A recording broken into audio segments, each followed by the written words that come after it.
abrir, irmãos, em Gálatas, capítulo 1, e vamos ler hoje dos versos de 6 a 10. Né? Nós demoramos aí umas 3 semanas nesses 5 primeiros versículos. Né? E agora vamos passar aí para o segundo bloco desse capítulo. Diz assim o texto: Maravilho-me de que tão depressa passasseis daquele que vos chamou a graça de Cristo para outro evangelho, o qual não é outro, mas há alguns que vos inquietam e querem transtornar o evangelho de Cristo. Mas, ainda que nós mesmos, ou um anjo do céu, vos anuncie outro evangelho, além do que já vos tenho anunciado, seja anátema. Assim como já vô-lo dissemos acerca, agora de novo, também vô-lo digo. Se alguém vos anunciar outro evangelho, além do que já recebestes, seja anátema. Porque persuado eu agora a homens ou a Deus? Ou procuro agradar a homens? Se estivesse ainda agradando aos homens, não seria servo de Cristo. Que Deus possa abençoar, né, a leitura e a exposição da sua palavra, irmãos. Se nós olharmos com atenção as cartas de Paulo, nós vamos ver que sempre após a saudação, ele escrevia algumas palavras, digamos assim, de ação de graças, de bênção. Mas essa carta aqui, que ele escreveu às igrejas da Galácia, não somente não apresentam essas palavras, né, cordiais, né, mas como nós vemos essas palavras serem substituídas por outras tão duras que não se encontram em nenhuma outra carta do apóstolo Paulo. Né?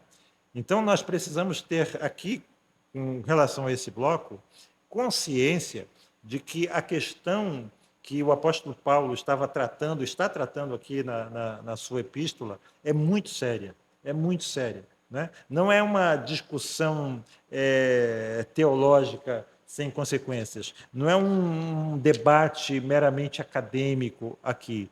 Né? O que está em jogo aqui é a própria essência do Evangelho. Né?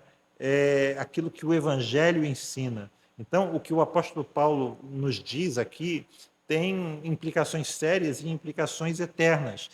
A gente pode dizer aqui que salvação ou perdição são consequências de nós aceitarmos e nos submetermos àquilo que o apóstolo Paulo está nos dizendo, ou de nós rejeitarmos e nos afastarmos daquilo que o apóstolo Paulo está ensinando aqui.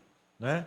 E Paulo, ele inicia manifestando de uma forma muito abrupta, repentina, né? Até um tanto quanto, digamos assim, deselegante ou deseducada, se nós formos falar em termos de como uma carta deveria ser escrita, né? O espanto que ele estava tendo pela rapidez com que aquelas igrejas estavam se afastando do Evangelho de Jesus. Né?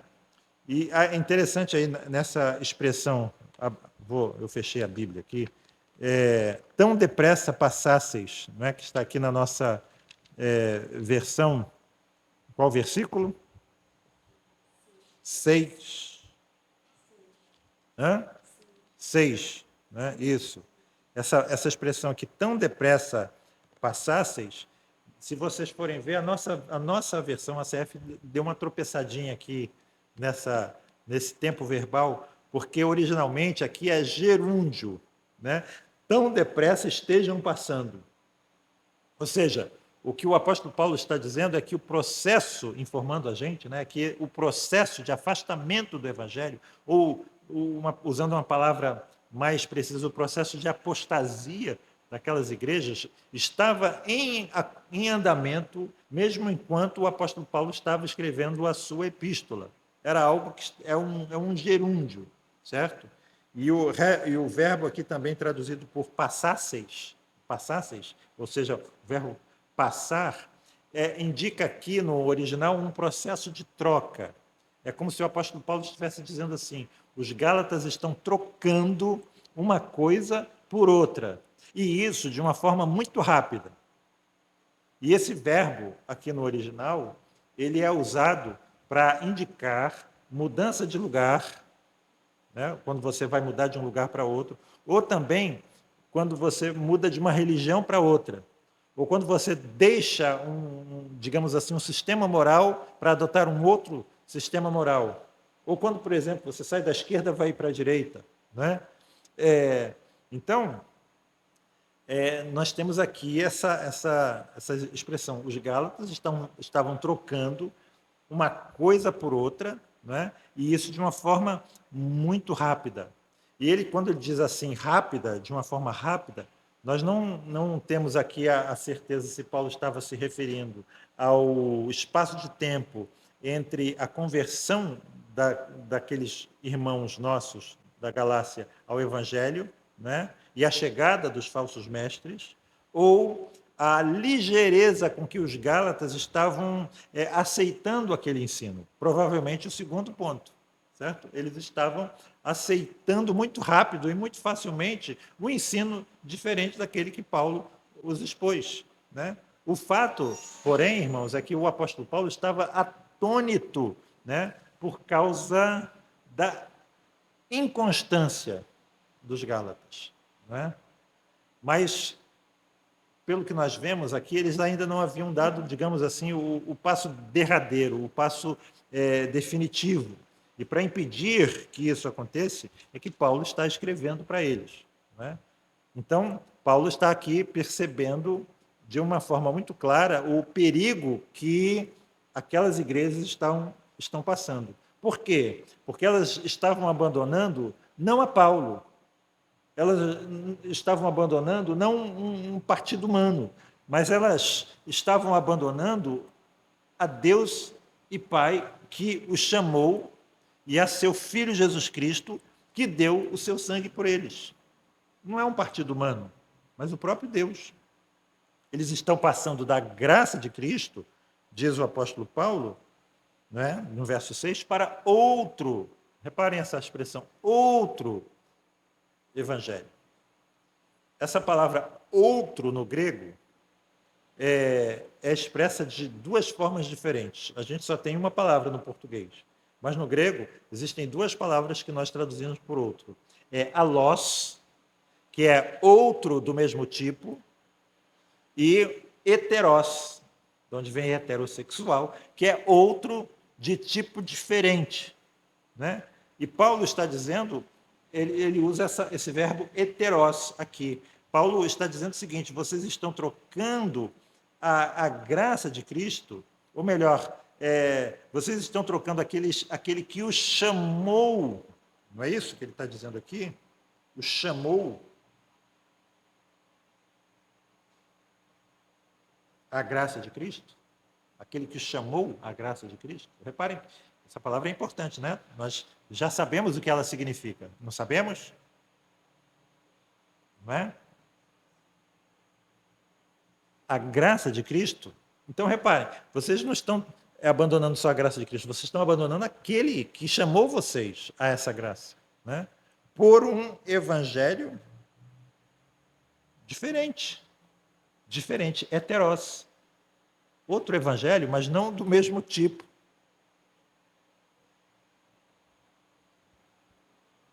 Parece aqui que Paulo está dizendo assim, reparem, para outro evangelho. Aí parece que Paulo para pensar assim, mas vem cá, eu chamei isso que vocês estão passando a crer de evangelho, porque na realidade eu não posso dar esse nome para ele. Não é outro evangelho, porque só há um evangelho, o qual não é outro, não é? O que vocês estão fazendo é abandonando o próprio Deus e a sua doutrina da graça para aderir a um sistema humano, uma doutrina humana. É isso que ele está dizendo. Vocês vejam o verso 7.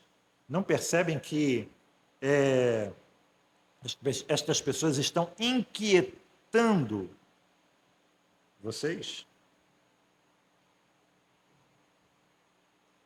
A palavra inquietar aqui, ela tem o sentido de perturbar mentalmente, de desequilibrar uma pessoa na sua mente, né? E a palavra, ela segue uma outra palavra aqui. Ele usa transtornar, certo? Inquietar e transtornar o evangelho de Cristo. Transtornar aqui pode ser também perverter, virar ao contrário, alterar para o oposto. Quando o evangelho de Cristo diz sim, esse outro evangelho vai dizer não. Quando o evangelho de Cristo diz não, esse outro evangelho vai dizer sim. Quando o evangelho de Cristo dizer dessa forma, esse outro evangelho vai dizer exatamente o oposto. É isso que o apóstolo Paulo está dizendo aqui. E aí ele está dizendo, eu chamei isso de evangelho, na verdade não posso chamar de evangelho. Né? Essa doutrina que vocês estão passando a crer, ela não tem o direito de ter esse nome. Por quê? Porque o evangelho não é isso. O evangelho não é se submeter a ritos. Ajoelhe aqui, beije a estátua ali, participe da fogueira santa colar, suba o monte mais além, receba a água benta, leve para casa a água do Rio Jordão.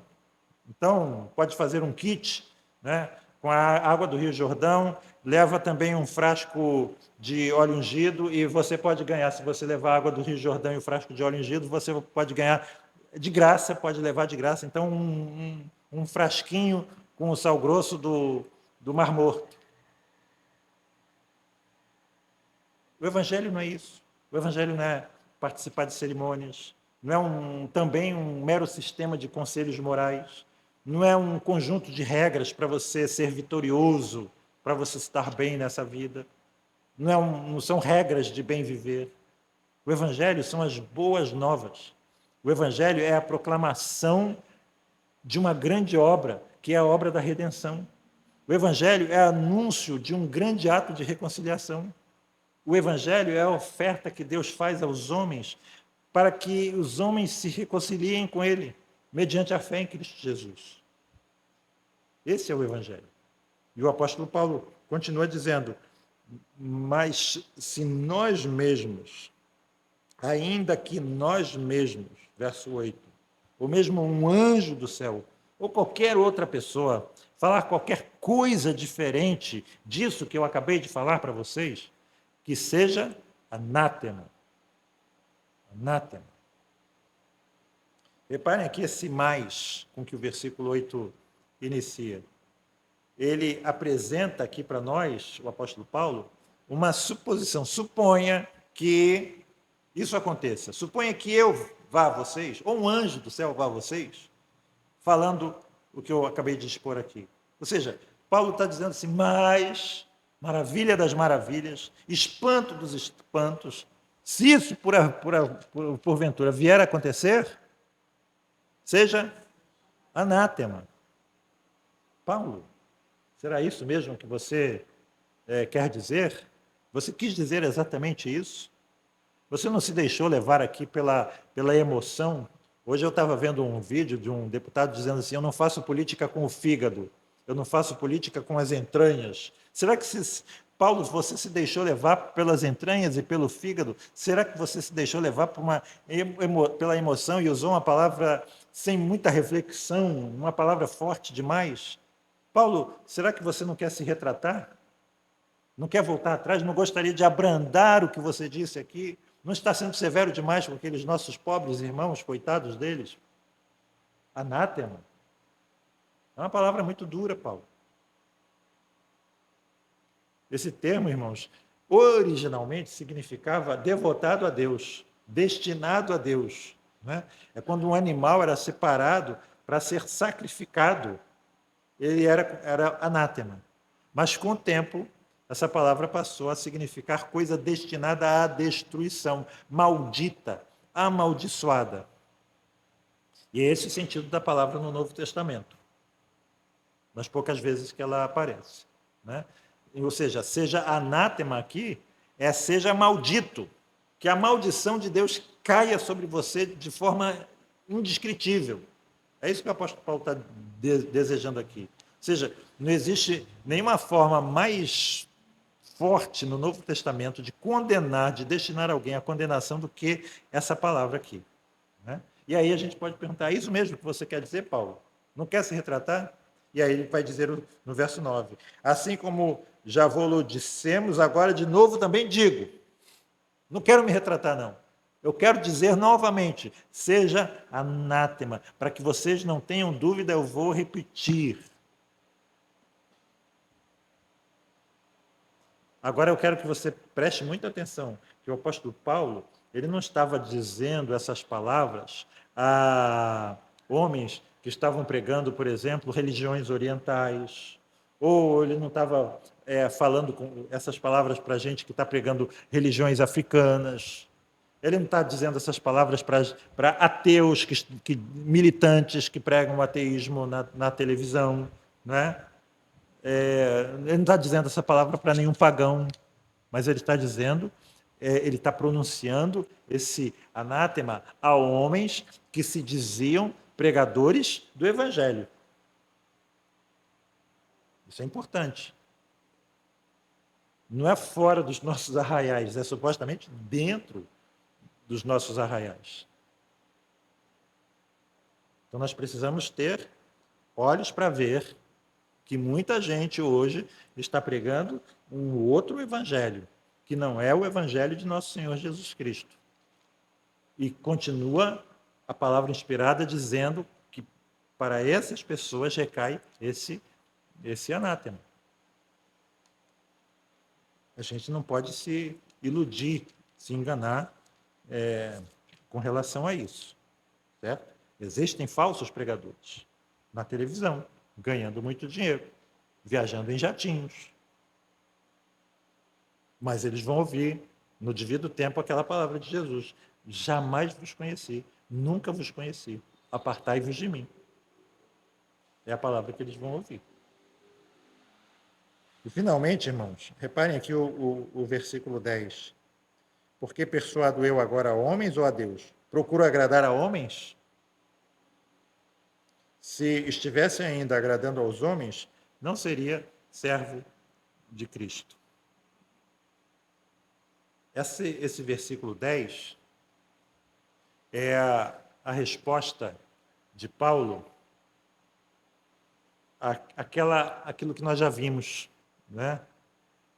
Aquelas pessoas que estavam acusando o apóstolo Paulo de procurar agradar aos homens. Por quê? Porque Paulo é um inconstante, ele é um falso, ele é um hipócrita. Quando ele está no meio dos judeus, ele procura agradar aos judeus praticando a lei, guardando a lei cerimonial, etc. e tal. Mas quando ele está no meio dos gentios, ele vive como gentio, ele não se importa com aqueles aspectos cerimoniais da lei. Ou seja, o comportamento dele é o sabor do meio onde ele está, né? Ele procura agradar a Deus. E ele é um falso apóstolo por causa disso. É o argumento que nós já vimos. E aqui Paulo responde: imaginem vocês, se depois do que eu acabei de escrever aqui agora a vocês, vocês ainda continuam pensando que eu quero agradar a vocês? Vocês continuam pensando que eu quero buscar o seu favor? Que eu preciso falar, tomar cuidado com o que eu falo, porque senão vocês vão deixar de dar o dízimo? Deixar de me dar o sustento? Vocês pensam que eu realmente estou querendo ser uma pessoa popular? Vocês estão pensando realmente que eu quero ser um boa praça, um bom sujeito para vocês? É isso? Está aqui a resposta de Paulo. Então, irmãos, é como se Paulo estivesse dizendo aqui para terminar: como está a vida de vocês? Vocês realmente estão seguindo a Cristo e o seu Evangelho? Você ainda pensa que você pode ser aceito por Deus por ser um bom sujeito? Por estar se esforçando para ser um bom sujeito? Porque o destino de vocês está em jogo, o destino eterno de vocês está em jogo. Ou você está firmado no Evangelho, ou você vai ser atraído por ventos de doutrina e vai viver de forma inconstante. Então, irmãos, o apóstolo Paulo estava aqui realmente mostrando que percebia muito claramente o perigo que os Gálatas estavam correndo, né? Satanás estava querendo afastá-los da simplicidade do Evangelho de Cristo. Eu lembro aqui aos irmãos aquelas palavras de Provérbios capítulo 7, os versos 21 e 22, acerca daquele rapaz sem juízo que é seduzido, né, por aquela mulher. E diz assim o texto: assim o seduziu com palavras muito suaves e o persuadiu com lisonjas dos seus lábios. E ele logo a segue, como o boi que vai para o matador. E é essa a condição de muitos irmãos que seguem aqueles, como diz o apóstolo Paulo em 2 Coríntios capítulo 12, né? Aqueles superapóstolos, né? Que diziam que Paulo, quando estava longe deles, escrevia cartas graves, como ele está escrevendo aqui aos Gálatas, mas quando ele estava junto deles, ele era um homem assim tão simplesinho, não tinha aquela postura de apóstolo, né? Como aqueles que a gente recebe aqui, né? Esses sabem se conduzir, eles sabem se portar, eles têm postura de apóstolo. Né? E é exatamente isso aqui que está acontecendo com os Gálatas, seduzidos, persuadidos por lisonjas dos lábios, seguindo essas pessoas como um boi que vai para o matadouro. Por quê? Porque não tem entendimento. Que nós tenhamos entendimento, irmãos.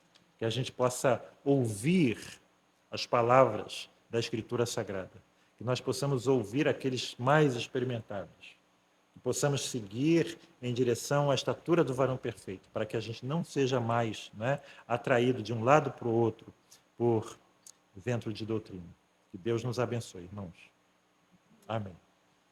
Vamos orar? Pai Celeste, obrigado, porque podemos estar aqui, mesmo sendo menor número hoje, Senhor.